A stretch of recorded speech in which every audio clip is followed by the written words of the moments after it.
I'm not sure how much more hurt William can take with his brother. This would have hurt him deeply that, Harry wants to have a final cut-off. It would be a nice ending to this terrible story.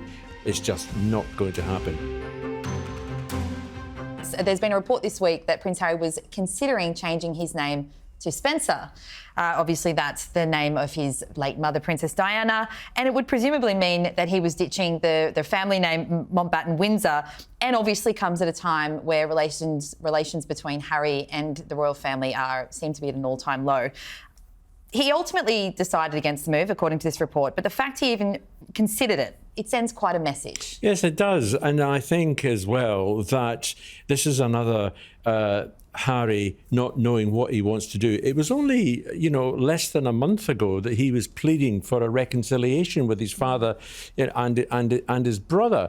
And the next thing we hear, and I think the story was well sourced, and the next thing we hear, he wants to change the name from Mountbatten-Windsor to Spencer. Well, that is sending a terrible message to the royal family that he doesn't really want a reconciliation. He wants to be completely severed from the royal family. And I think the king should grant his wish. I think he should sever him from the royal family.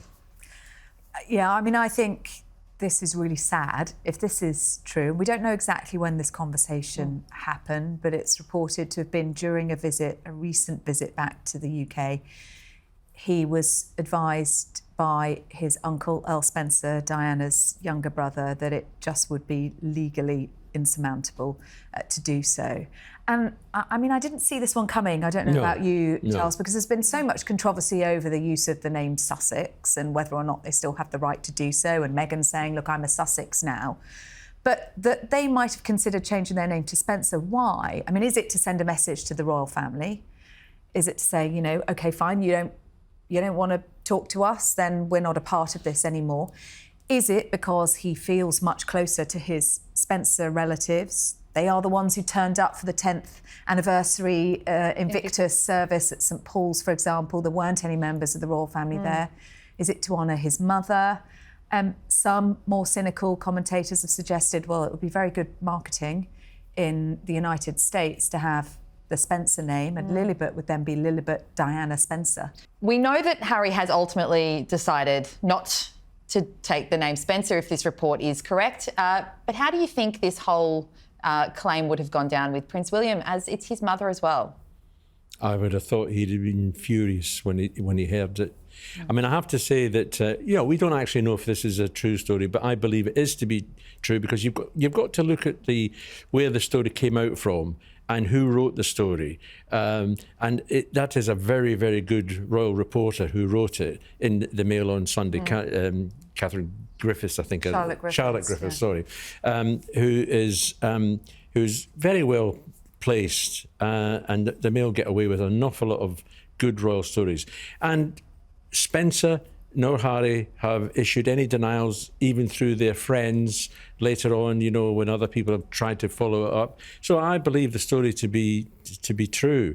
And I think William will be, I'm not sure how much more hurt William can take with his brother, but I think this would have hurt him deeply that, Harry wants to have a final cut-off.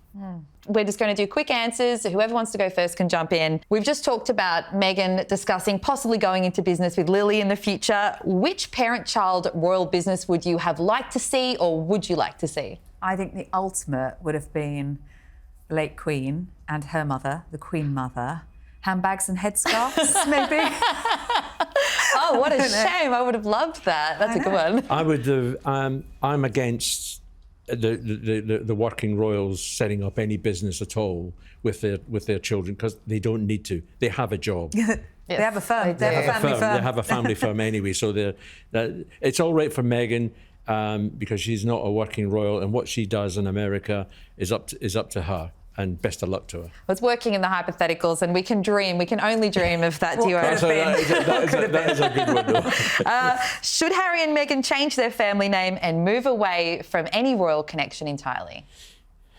I think that would be really sad, because I think everyone's long-term hope is that there can be some form of reconciliation. And It doesn't look like it at the moment, does it? No. And certainly not after Prince Harry's most recent interview.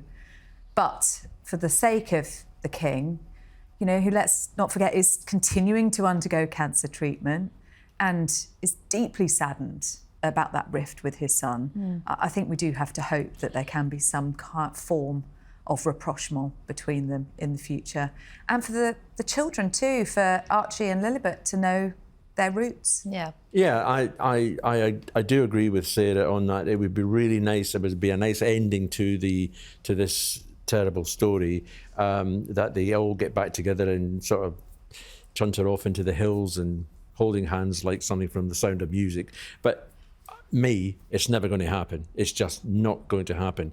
And I totally agree with Sarah as well, I think it's the worst thing is that Archie and Lilibet will not only get to not know their grandfather, but they won't even get to know their uncle, who will be king. No matter what happens in the future, they will still have those royal connections. However severance comes, they will still be related by blood to the king and his son. So I feel it's a no across the board that we keep the royal connection. Yeah. Okay. So lastly, if Meghan's podcast does get a season 2, who would you like to see her have as a guest? Well, she's just had Beyonce's mum, so why not Beyonce? Then, I mean, Beyonce and her, we saw in Netflix in the series that Beyonce, texts Meghan. She called her B. Yeah. Harry and Meghan just went to Beyonce's concert recently, so I'd like to see her. Okay. I think, I don't disagree, but I would like to see Taylor Swift.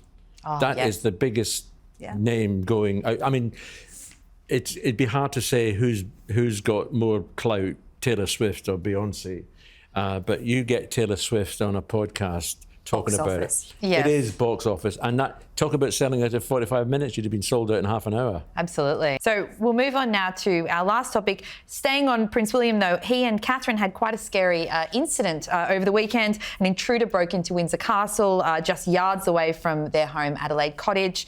The man is said to have climbed over a wall to get into the grounds around lunchtime on Sunday, and it's understood the Waleses were at home with their 3 children. Now, a similar event happened at Windsor Castle just, I think, 6 months ago, last October. Does the palace need to tighten security? Well, I think we have to sort of say to the police that they did a very, very good job. The trouble is at Windsor is that they have removed the armed guards at the main gates. Now, I know this guy didn't come through the main gates, so you've still got armed guards who patrol the inner circle of the castle. And every time, I think this is about the 4th or 5th time that someone has got into the grounds. I think the guy who had the crossbow, who was... Christmas Day, 2021. Day, the one who said he wanted to kill the Queen. He wanted to kill the Queen. Well, he got arrested, within feet of a door that would have led him into where the Queen may have been. And it's reminiscent of years and years ago of a guy called Michael Fagan who climbed the railings at Buckingham Palace and actually sat on the Queen's bed while she was still in it. And, and she had to call her butler, Paul Wybrow, to get him out. So, your question about do the police need to tighten up? Yes, they do, because it's always under review. They can never cover every brick of Windsor Castle or any royal residence, but I think the police do an excellent job in protecting the royal family. And you mentioned the incident 6 months ago in October, and that was when intruders managed to get in through the Shaw Farm gate, and they stole a pickup truck and a quad bike. And this was a burglary, really, but they used that pickup truck to then ram the gate. That one was pretty close to Adelaide Cottage. This one, Town Gate in Windsor, was quite a bit further away from the main house, but it's a vast estate.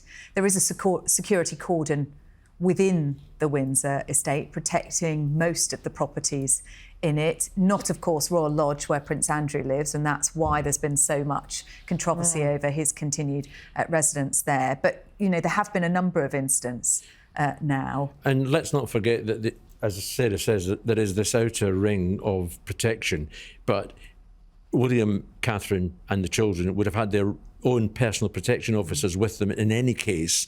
So there is a second line of security that would have, hopefully, would have dealt with any real serious problems.